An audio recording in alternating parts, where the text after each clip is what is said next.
ولقد خلقنا الإنسان ونعلم ما توسوس به نفسه ونحن أقرب إليه من حبل الوريد إذ يتلقى المتلقيان عن اليمين وعن الشمال قعيد ما يلفظ من قول إلا لديه رقيب عتيد وجاءت سكرة الموت بالحق ذلك ما كنت منه تحيد ونفخ في السور ذلك يوم الوعيد وجاءت كل نفس معها سائق وشهيد لقد كنت في غفلة من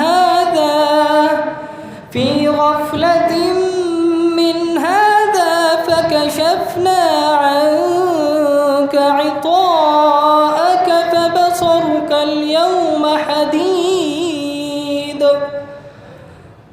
وقال قرينه هذا ما لدي عتيد ألقيا في جهنم كل كفار عنيد مناع للخير معتد مريب الذي جعل مع الله إلها آخر فألقياه في العذاب الشديد قال قرينه ربنا ما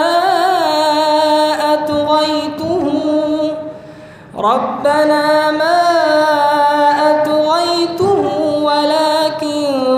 كان في ضلال بعيد قال لا تختصموا لدي وقد قدمت إليكم بالوعيد ما يبدل القول لدي وما أنا بظلام للعبيد صدق الله العظيم.